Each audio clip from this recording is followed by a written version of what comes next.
Hi guys, welcome back to learning JS beginner to pro series. इस video में हम बात करने वाले हैं ऑपरेटर्स टॉपिक के बारे में। This are lecture number 9। और दोस्तों, ऑपरेटर प्रोग्रामिंग का बहुत फंडामेंटल टॉपिक है, बट बहुत इंपॉर्टेंट टॉपिक है। तो अगर आप प्रोग्रामिंग में बिगनर हैं, मेक श्योर आप वीडियो को पूरा देखें। ऑपरेटर वो है जिसकी मदद से आप ऑपरेशंस परफॉर्म करते हैं। फॉर एग्जाम्पल, प्लस एक ऑपरेटर है जो दो वैल्यूज को ऐड करेगा। इक्वल टू एक ऑपरेटर है जो राइट वाले को लेफ्ट वाले में कॉपी करेगा।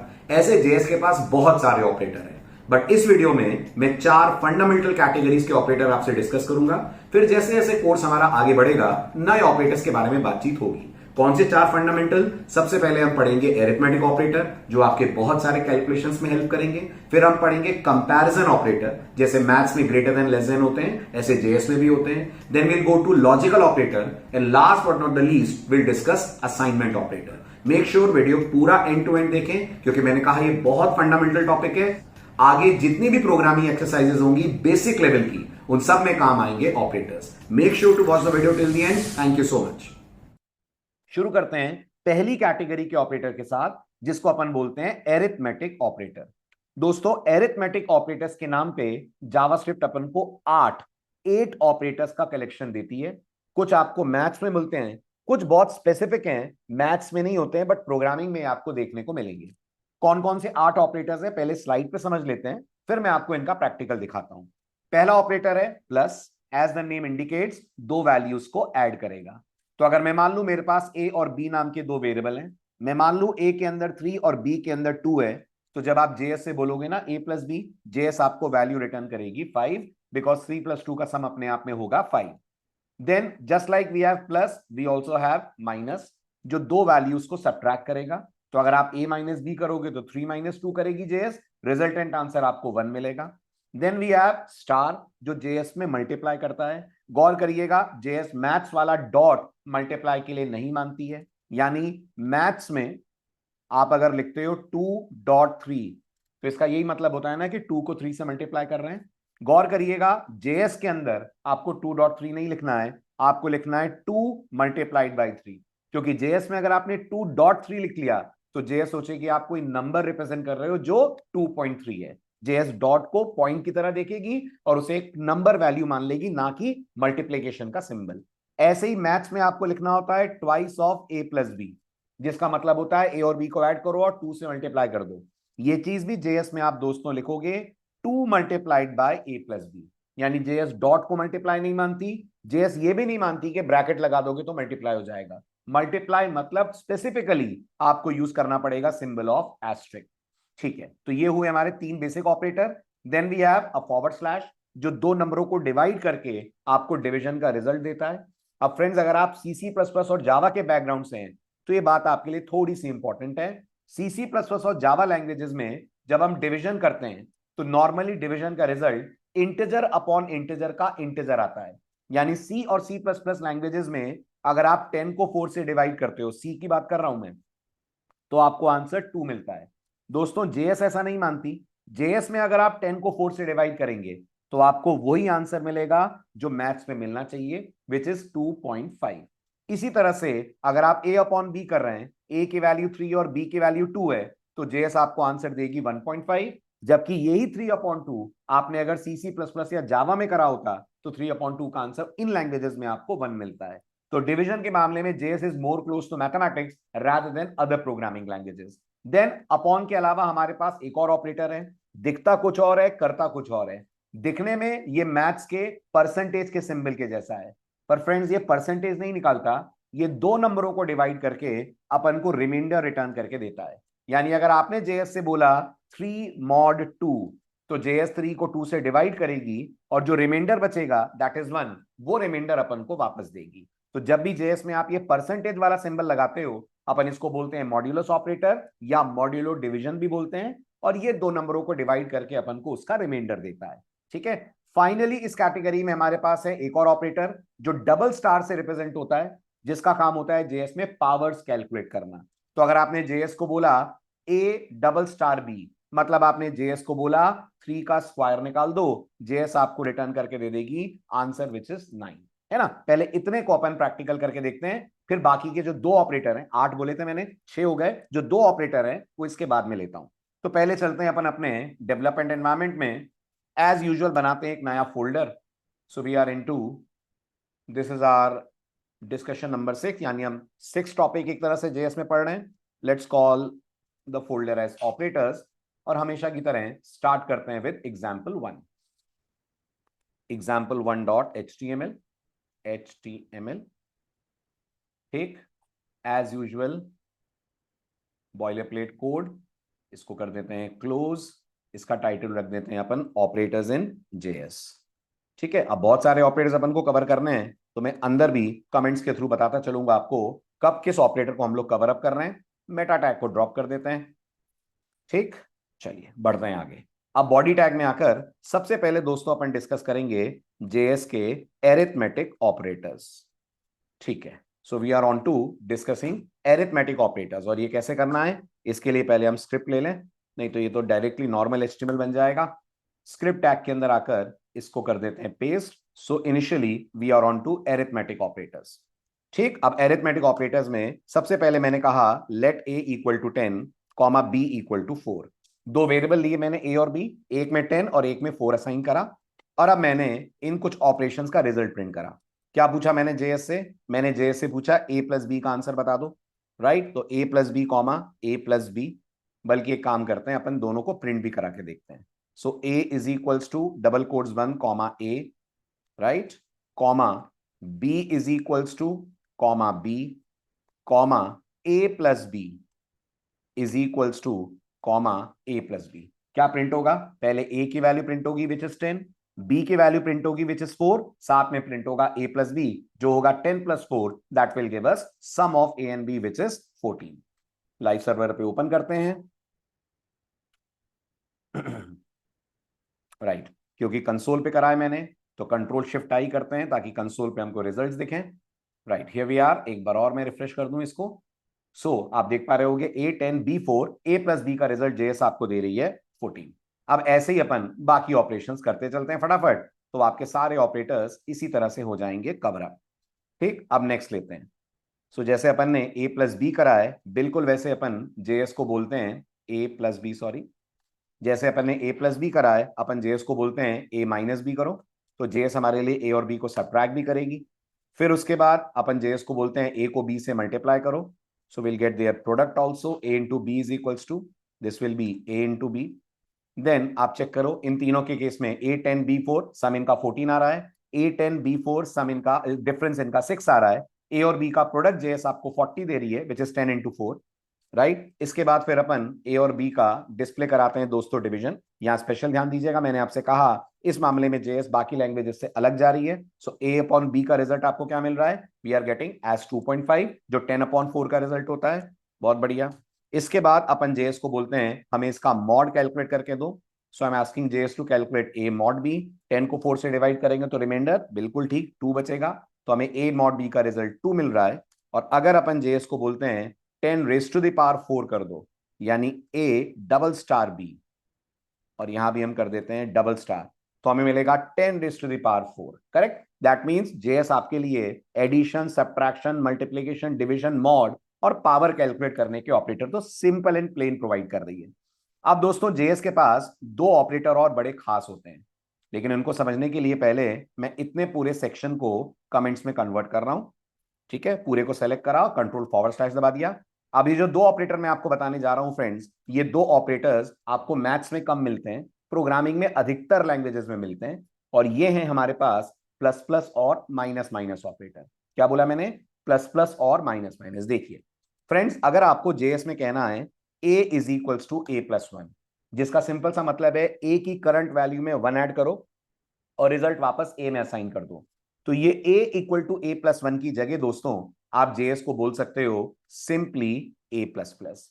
आपका ए प्लस प्लस कहना भी जावास्क्रिप्ट में मतलब रखता है a equal to A plus 1, और इस बात को आप वेरीफाई कर सकते हैं अगर मैं इसको लॉक कराता हूं और a की वैल्यू को प्रिंट कराऊं, राइट। a की वैल्यू इंक्रीमेंट होने से पहले प्रिंट कराते हैं और a की वैल्यू इंक्रीमेंट होने के बाद प्रिंट कराते हैं, दोनों करा के देखते हैं।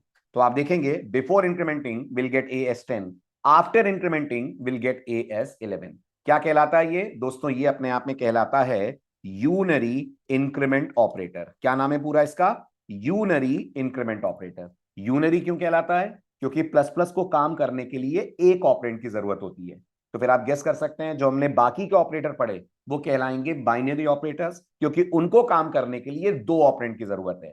जैसे स्टार एक बाइनरी ऑपरेटर है, अपॉन एक बाइनरी ऑपरेटर है, डबल स्टार बाइनरी ऑपरेटर है, इवन असाइनमेंट भी अगर आप चेक करो तो ये भी बाइनरी है, क्योंकि इन सबको काम करने के लिए दो ऑपरेंड चाहिए, लेकिन प्लस प्लस को काम करने के लिए एक समय में एक ही ऑपरेंड चाहिए। आप जब ए प्लस प्लस लिखोगे, अंदर जेएस इसको एक्सपैंड कर देगी as a equal to A plus one. तो ए इंक्रीमेंट होने से पहले अपन को मिल रहा है 10, इंक्रीमेंट होने के बाद ए अपन को मिल रहा है 11। एक बार फिर से मैं ए को 10 कर देता हूं, और यही काम हम लोग प्लस प्लस ए से भी दोस्तों करा सकते हैं। कैसे? एक बार फिर मैंने ए को 10 करा, 10 करने के बाद इसको लॉग से प्रिंट कराया, लॉगिंग टू द कंसोल, ये ए हो गया। और आप इसको प्लस प्लस ए भी बोल सकते हो। प्लस प्लस ए और ए प्लस प्लस दोनों बिल्कुल सेम काम कर रहे हैं अगर आप उनको डायरेक्ट अपने कोड के अंदर यूज कर रहे हो। डायरेक्ट मतलब किसी और ऑपरेटर के साथ इनको नहीं लगाया है आपने, they are going to behave exactly same. अब अगर मैं लॉक कराता हूं ना, और लॉक करा के प्रिंट कराता हूं अगेन ए को, अगेन आप देखोगे मुझे ए की वैल्यू मिलेगी 10 और दोबारा से मेरे को मिल जाएगी 11। 10 क्यों? क्योंकि मैंने इसको रीअसाइन कर दिया। प्लस प्लस ए भी मेरे लिए दोस्तों वही कर रहा है जो मेरे लिए कर रहा था ए प्लस प्लस। अब इससे दिमाग में एक बहुत ही वैलिड क्वेश्चन आपके आ रहा होगा कि सर फिर इन दोनों में डिफरेंस क्या है जब ये दोनों काम एक जैसा ही कर रहे हैं? तो पहले तो डिफरेंस इनके नाम का सुन लीजिए। ये जो आपको प्लस प्लस दिख रहा है ऊपर वाला, इसको अपन लोग जेएस में बोलते हैं पोस्ट इंक्रीमेंट। क्या बोलते हैं? Post increment operator. और ये जो आपको दिख रहा है इसको अपन जेएस में बोलते हैं प्री इंक्रीमेंट ऑपरेटर। ये कहलाता है दोस्तों पोस्ट इंक्रीमेंट, ये कहलाता है प्री इंक्रीमेंट। अब इनमें डिफरेंस क्या है? डिफरेंस क्या है ये जानने के लिए अच्छे से अगला एग्जांपल देखिए। सपोज करिए मैंने ए की वैल्यू 10 ली और एक वेरिएबल और लिया सी के नाम से, ठीक है। अगर मैं जेएस से कहता हूं C equal to A plus plus, ये लाइन अगर मैंने लिखी, तो जेएस क्या करेगी फ्रेंड्स? जेएस करेगी दो काम। पहला काम जेएस देखेगी, मैं जेएस को बोल रहा हूं C equal to A plus plus करना है, तो दोस्तों पहले तो वो सी में ए को कर देगी असाइन, उसके बाद जेएस पढ़ेगी ए प्लस प्लस। और दोस्तों ए प्लस प्लस का मतलब क्या होता है? ए प्लस प्लस का मतलब होता है A equal to A plus one. तो जेएस ए की वैल्यू को असाइन करने के बाद कर देगी 11। यानी पोस्ट इंक्रीमेंट क्या बोलता है?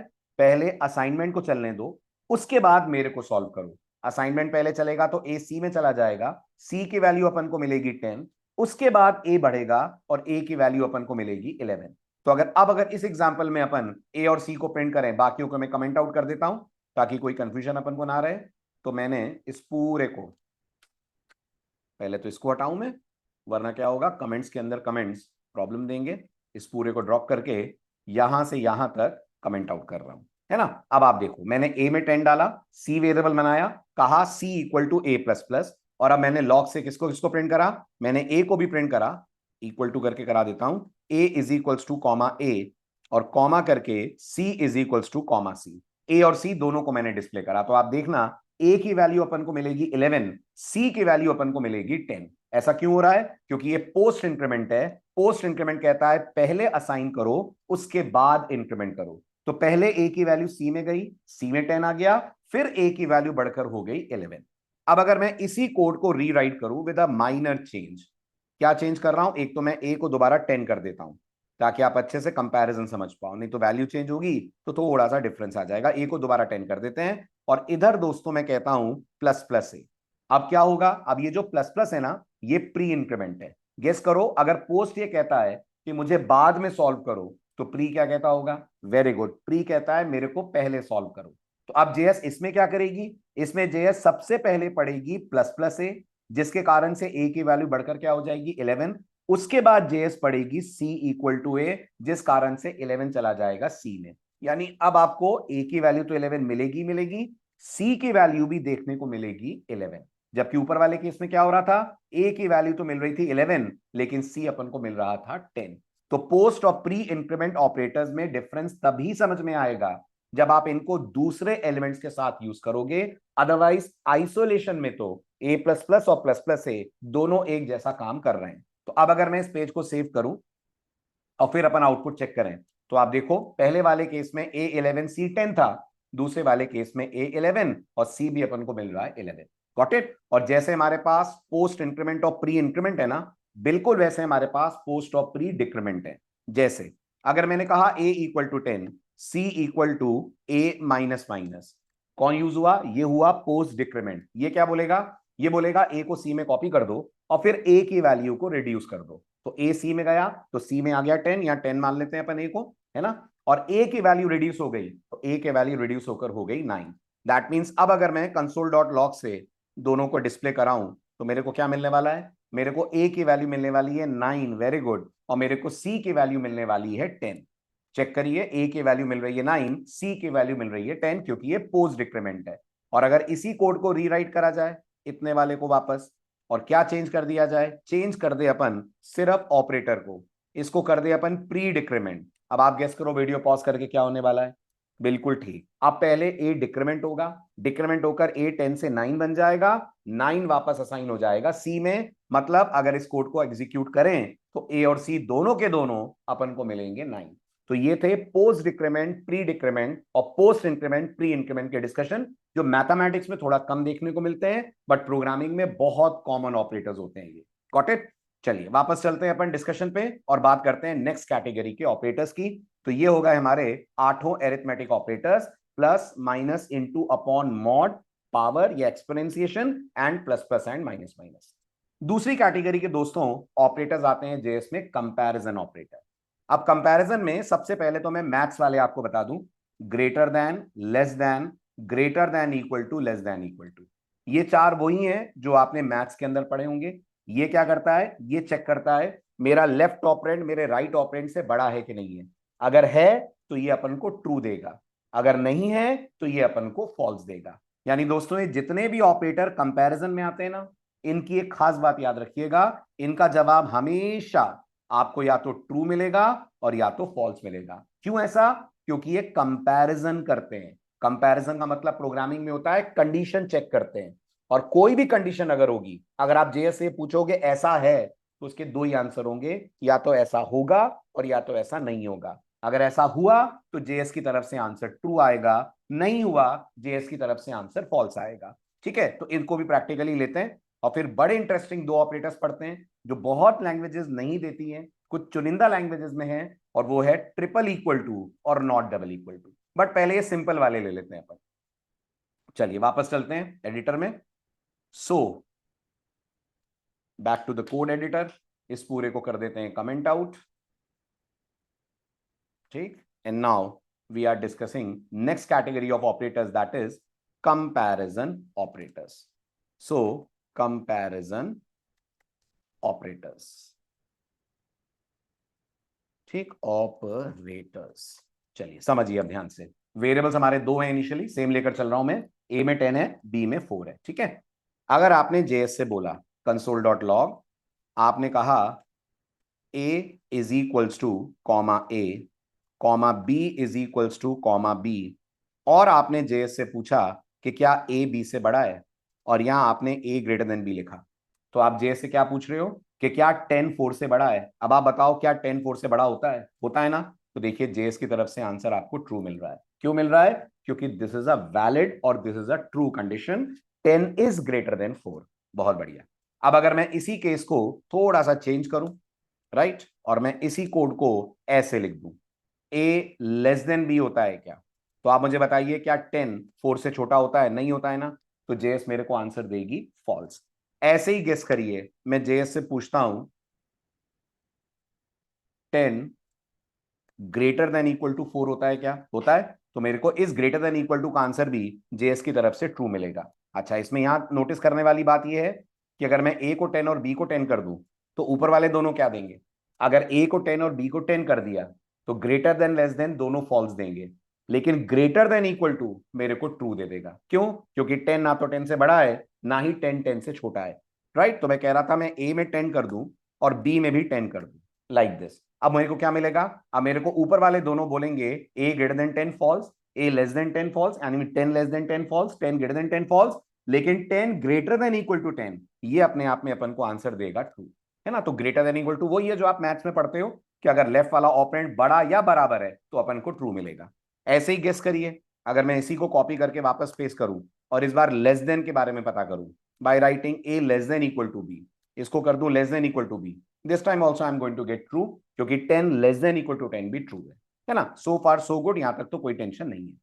अब दोस्तों दो बड़े इंटरेस्टिंग ऑपरेटर्स आते हैं, इस पूरे को कमेंट आउट करता हूं मैं और इन इंटरेस्टिंग ऑपरेटर्स का डिस्कशन लेते हैं। कौन से दो इंटरेस्टिंग ऑपरेटर? दोस्तों जेएस के पास एक डबल इक्वल टू ऑपरेटर होता है। क्या करता है डबल इक्वल टू? दो वैल्यूज को कंपेयर करके ये बताता है कि ये वैल्यूज सेम है या नहीं है। बहुत ध्यान से सुनिएगा, डबल इक्वल टू दो वैल्यूज को कंपेयर करेगा और बताएगा ये वैल्यूज बराबर हैं या नहीं है। जैसे आप मुझे बताइए ए में भी 10 है और बी में भी 10 है, क्या ए और बी बराबर है? डेफिनेटली। तो मेरे को a double equal to b का आंसर मिलना चाहिए ट्रू, और मिलेगा भी, राइट। तो मैंने लॉक करते हुए कहा a double equal to b. ठीक, सेव करा मैंने, नोटिस करी मुझे आंसर ट्रू मिल रहा है, बिल्कुल ठीक है। बट यहां पे एक इंटरेस्टिंग केस, इमेजिन करिए मेरे पास एक सी वेरिएबल है जिसमें 10 है तो, लेकिन डबल कोट्स में। आई होप आपने प्रीवियस लेक्चर्स अगर मिस ना करे हो, तो डबल कोट या सिंगल कोट में डेटा अगर जेएस में लिया जाए तो वो रिप्रेजेंट करता है स्ट्रिंग को।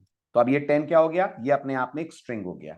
दोस्तों अब अगर आपने जेएस से पूछा ना कि क्या ए और सी बराबर हैं, सरप्राइजिंगली जेएस यहां भी आपको ट्रू दे देगी। ट्रू दे देगी, क्यों दे देगी? क्योंकि डबल इक्वल टू ये कहता है कि वो टाइप नहीं देखेगा, वो सिर्फ वैल्यू देखकर कंपेयर करेगा। तो जेएस ने क्या करने की कोशिश करी? जेएस ने स्ट्रिंग को नंबर बनाया। अब जब ये 10 अपने आप में नंबर में कन्वर्ट होगा तो वो भी तो 10 ही बनेगा ना ए के जैसे। तो जेएस की नजरों में ए और सी, इसको सी कर रहा हूं मैं, जेएस की नजरों में ए और सी भले ही डेटा टाइप वाइज अलग है लेकिन वैल्यू वाइज सेम है, तो ये आपको ट्रू दे देगा, जो कई केसेस में अनडिजायर्ड आउटपुट होता है ना। तो जेएस कहती है अगर आप ये चाहते हो कि वैल्यू के साथ साथ टाइप भी देखा जाए और फिर डिसाइड करा जाए कि दोनों बराबर है कि नहीं है, तो दोस्तों आप फिर डबल इक्वल टू की जगह यूज करोगे ट्रिपल इक्वल टू।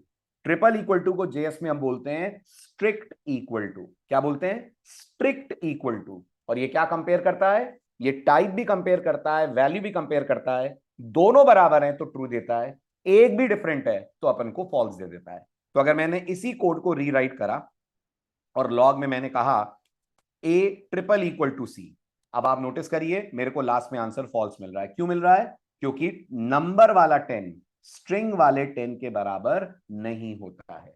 तो बहुत इंपॉर्टेंट डिफरेंस है, और जेएस कई जगहों पर रिकमेंड करती है कि आप डबल की जगह ट्रिपल इक्वल टू यूज करिए, नहीं तो आपके साथ धोखा हो सकता है। आपको लग रहा होगा कि वैल्यू डिफरेंट है और जेएस उसको वैल्यू को सेम मानेगी, आपको लग रहा होगा वैल्यू सेम है तो वो डिफरेंट मान लेगी। तो कोशिश ये करिए आप हमेशा ट्रिपल इक्वल टू यूज करें, जो बिल्कुल नॉर्मल बिहेवियर देगा। अगर टाइप और वैल्यू दोनों बराबर हैं तो जेएस आपको आंसर ट्रू रिटर्न करेगा, अगर टाइप और वैल्यू में से एक भी चीज अलग है तो जेएस आपको आंसर रिटर्न करेगी फॉल्स। जैसे डबल इक्वल टू और ट्रिपल इक्वल टू है दोस्तों, बिल्कुल वैसे हमारे पास नॉट इक्वल टू और नॉट डबल इक्वल टू है। अब नॉट इक्वल टू क्या चेक करता है? दोनों बराबर नहीं है क्या। किस टर्म्स में बराबर नहीं है? सिर्फ वैल्यू, उसे डेटा टाइप से मतलब नहीं है। तो अगर दोनों की वैल्यू अलग है तो नॉट इक्वल टू आपको रिटर्न कर देगा ट्रू, भले ही डेटा टाइप सेम हो या ना हो। लेकिन नॉट डबल इक्वल क्या बोलता है? नॉट डबल इक्वल टू बोलता है मैं वैल्यू भी देखूंगा, टाइप भी देखूंगा, कुछ भी अलग हुआ तो मैं रिटर्न कर दूंगा फॉल्स, कुछ भी अलग, सॉरी, कुछ भी अलग हुआ तो मैं रिटर्न कर दूंगा ट्रू, है ना, क्योंकि मेरे लिए वो दोनों बराबर नहीं होंगे। एग्जाम्पल देखो, मैं आपको समझाता हूं। अपन ने जेएस से क्या पूछा? अपन ने जेएस से पूछा कि क्या ए नॉट इक्वल टू सी है। अब क्या करेगी जेएस? सिर्फ वैल्यू देखेगी। तो आप मुझे बताइए नंबर वाला 10 और स्ट्रिंग वाला 10 वैल्यू वाइज अलग है क्या? अलग है क्या? नहीं है ना। तो ए नॉट इक्वल टू सी का आंसर देखिए क्या आ रहा है, जेएस फॉल्स दे रही है। क्यों दे रही है? क्योंकि नंबर वाला 10 और स्ट्रिंग वाला 10 जेएस की नजरों में अलग नहीं है वैल्यू वाइज, लेकिन टाइप वाइज तो अलग है ना ये। तो इसका आंसर हमें एक्चुअली ट्रू मिलना चाहिए। तो वो कब मिलेगा? वो आपको ट्रू तब मिलेगा जब आप जेएस को क्या बोलोगे? यस, जब आप जेएस को बोलोगे ए नॉट डबल इक्वल टू सी। जब आप ऐसे बोलोगे ना तो आप बोल रहे हो टाइप या वैल्यू कुछ भी अलग हो तो ट्रू दे देना। अब आप मुझे बताइए 10 और 10 वैल्यू वाइज भले ही सेम हो, टाइप वाइज तो अलग है ना। तो ये जो लास्ट वाला केस आप देख रहे हो ये आपको ट्रू दे देगा, यस बोल देगी, हाँ data type wise they both are different, so not double equal to is giving true. उसको लग रहा है दोनों अलग अलग वैल्यूज है। तो हमेशा याद रखो, अगर आप चाहते हो आंसर बिल्कुल सही आए तो ट्रिपल इक्वल टू कंपैरिजन करिए इक्वालिटी के लिए, और not double equal to use करिए for inequality. Not double equal to बोलते हैं स्ट्रिक्ट नॉट इक्वल टू, और ट्रिपल इक्वल टू को बोलते हैं अपन strict is equal to, right. तो ये है जेएस के कंपैरिजन ऑपरेटर। अब आगे बढ़ते हैं, अगली कैटेगरी के ऑपरेटर्स पे आते हैं।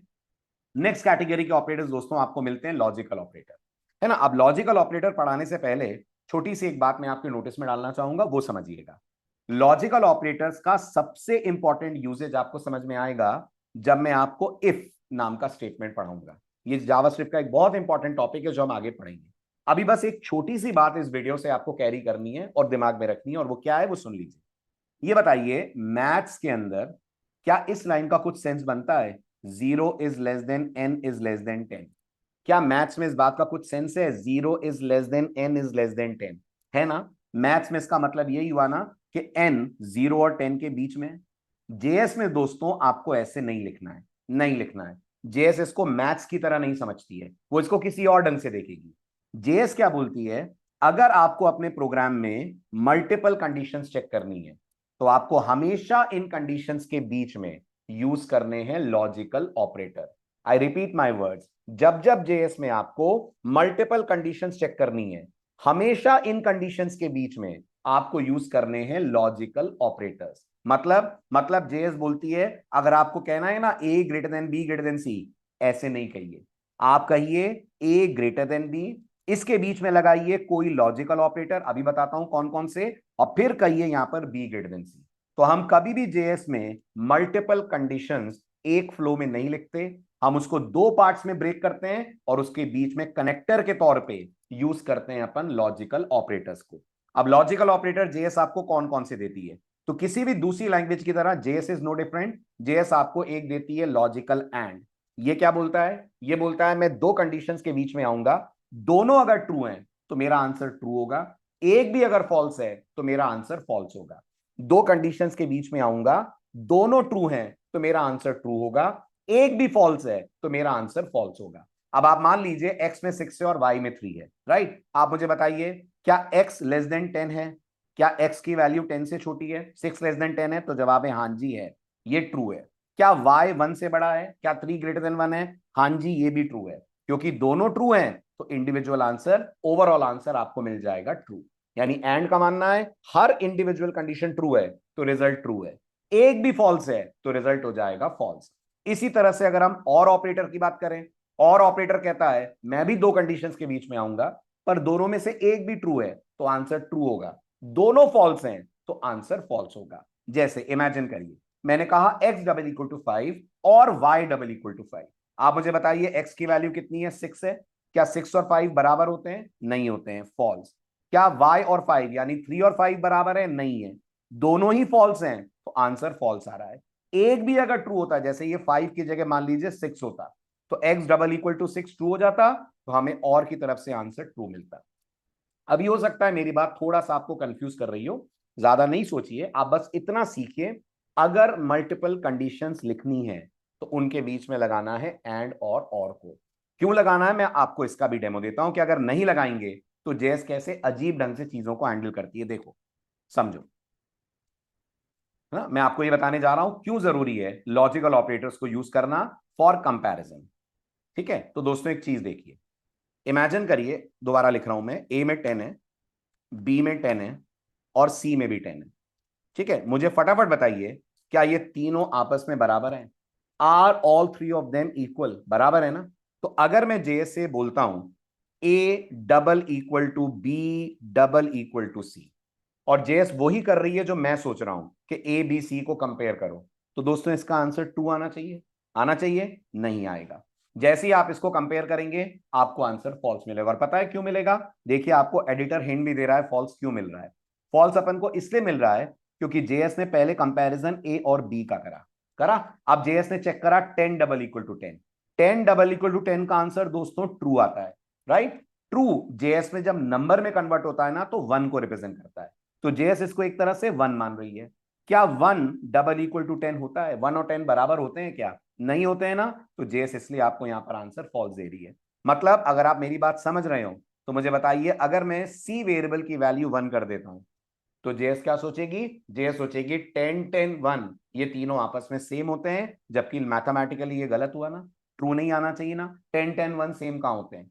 इसलिए कहा गया है जब जब आप मल्टीपल कंडीशंस दें कभी ऐसे ना दें। कैसे दें? फिर आप इसको ऐसे लिखें, a double equal to b एक कंडीशन हो गई, बीच में एंड लगाइए, b double equal to c दूसरी कंडीशन हो गई। अब आप जेएस से बोल रहे हो मुझे चेक करके बताओ कि क्या ए और बी एंड बी और सी आपस में सेम है, ये जो एंड है ना ये हिंदी वाला और मान लीजिए आप, तो आप जेएस को बोल रहे हो दोनों चेक करो कि क्या ए और बी और सी ये आपस में बराबर हैं, तो जेएस बोलती कि हाँ ए और बी और सी आपस में बराबर हैं, क्योंकि एंड इंडिविजुअल चेक करके उसके बाद अपना रिजल्ट फाइनली आपको देता है। तो आप कभी भी जेएस के अंदर मल्टीपल कंडीशंस लगाएं, हमेशा उनके बीच में कनेक्टर के तौर पे या तो एंड यूज करें और या तो और करें। एंड कब करना है, जब सबके ट्रू होने पर आपको कोई एक्शन लेना हो। जैसे हम आगे चलकर कोड बनाएंगे, पीसीएम में मार्क्स लो, फिजिक्स केमिस्ट्री मैथमेटिक्स में मार्क्स लो, सब में अगर 60 से ज्यादा है तो फर्स्ट डिवीजन दो। सब में अगर 60 से ज्यादा है मतलब फिजिक्स भी ग्रेटर देन 60 एंड केमिस्ट्री भी ग्रेटर देन 60 एंड मैथ्स भी ग्रेटर देन 60, तो ये एंड का केस हुआ। और अगर मैं बोलूं एक में भी 60 से ज्यादा है तो फर्स्ट डिवीजन दे दो, तो दोस्तों ये केस बना और ऑपरेटर का। क्लियर? तो एंड तब यूज करो जब कंडीशंस में सबके ट्रू होने पर एक्शन लेना हो, और तब यूज करो जब एक के भी ट्रू होने पर आपको एक्शन लेने ना हो। और ऐसे सॉरी ऐसे कभी मत करो जिसमें आप a double equal to B double equal to C कह रहे हो। This is not the good way of writing the code. Python जैसी लैंग्वेजेस इसको सपोर्ट करती हैं, आप पाइथन में लिखते हैं ना a double equal to B double equal to C, वो ट्रू देती, लेकिन जेएस नहीं देगी ट्रू, जेएस के लिए हो जाएगा फॉल्स। क्लियर? चलिए, तो ये हुआ हमारा लॉजिकल का डिस्कशन। अब लॉजिकल में एक तीसरा भी है, इसकी जरूरत हमें आगे पड़ेगी तो मैं आगे डिटेल में जाऊंगा, अभी आपको हल्का सा हिंट दे देता हूं। तीसरा कौन है दोस्तों? तीसरा हमारे पास लॉजिकल नॉट ऑपरेटर है। ये क्या कहता है? ये कहता है मैं वैल्यू को फ्लिप कर दूंगा। फ्लिप कर दूंगा मतलब अगर कोई ट्रू है तो मैं उसको फॉल्स बना दूंगा, अगर कोई फॉल्स है तो मैं उसको ट्रू बना दूंगा। यानी अगर मान लीजिए मेरे पास एक वेरिएबल ए है जेएस के अंदर, राइट, इस ए के अंदर मैंने वैल्यू ट्रू रखी है और मैं जेएस को बोलता हूं नॉट ऑफ ए, तो जेएस नॉट ऑफ ए का रिजल्ट मुझे क्या देगी? जेएस नॉट ऑफ ए का रिजल्ट दोस्तों मुझे फॉल्स देगी। क्यों देगी? क्योंकि नॉट फ्लिप कर देता है, अगर कुछ ट्रू है तो उसको फॉल्स कर देगा और अगर कुछ फॉल्स है तो उसको ट्रू कर देगा। अभी परेशान मत होइए, इसकी जरूरत आगे पड़ेगी अपन को, बट इनिशियली तो इन दोनों की बहुत पड़ेगी। बहुत जल्दी जब हम 2 या 3 लेक्चर्स के बाद पहुंचने वाले होंगे इफ पे, तब आप देखना कैसे काम करता है एंड और कैसे काम करता है और। ठीक है, चलिए आगे बढ़ते हैं। अभी बस एक चीज ध्यान रखनी है, मल्टीपल कंडीशंस सिंगल स्टेटमेंट में नहीं लिखते, उनके बीच में कनेक्टर्स आते हैं और वो कनेक्टर्स होते हैं एंड या और। अब आता है लास्ट कैटेगरी के ऑपरेटर का डिस्कशन। ये कौन है? ये है जेएस के अंदर असाइनमेंट की ही वेराइटीज। कुछ जगहों पर दोस्तों इसको बोला गया है short hand operator, but JS में हम इसको असाइनमेंट ही मानते हैं। अब ये क्या होते हैं? तो देखो, अगर आपको जेएस से कहना है ना a equal to A plus b, you want to write this line, आप इसको जेएस में कैसे लिख सकते हो? a plus equal to b लिख सकते हो। यानी असाइनमेंट का लेफ्ट और राइट ऑपरेंड अगर बराबर है तो जेएस कहती है ऑपरेंड रिपीट करने की जरूरत नहीं है, ऑपरेटर को पहले पुल कर लो, जेएस को आपकी बात समझ में आ जाएगी। ऐसे अगर आपको जेएस से कहना है x equal to x into y, तो आप जेएस को बोल सकते हो x into equal to y. Maths भले ही इनको ना समझती हो बट जेएस समझती है, तो आप ये कह सकते हो कि सर फिर a equal to A plus one लिखने के जेएस में 3 तरीके हो गए। बिल्कुल, a equal to A plus one कहने का एक तरीका तो यही है, a equal to A plus one, इसके अलावा 3 तरीके और है। 2 तो आपने अभी अभी पढ़े ना, या तो आप इसको a प्लस प्लस कह दो या तो आप इसको प्लस प्लस ए कह दो। एक तीसरा तरीका भी है और वो है आप कह दो इसको not this way, a plus equal to one. Writing a plus equal to one will have the same meaning as a equal to A plus one, right. अब आप मुझे बताओ ये जो प्लस इक्वल टू है इसमें कितने ऑपरेटर हैं? 2 दिख रहे हैं, एक प्लस और एक इक्वल टू। इसी तरह से अगर हम जेएस में कैलकुलेट करें तो ऐसे होंगे हमारे पास 6 ऑपरेटर। कौन कौन? Plus equal to, minus equal to, into equal to, upon equal to, mod equal to, double star equal to. ये हैं जेएस के एरिथमेटिक असाइनमेंट ऑपरेटर, लोग इनको ये भी बोलते हैं और आप चाहें तो आप शॉर्ट फॉर्म में इनको बोल सकते हैं असाइनमेंट ऑपरेटर।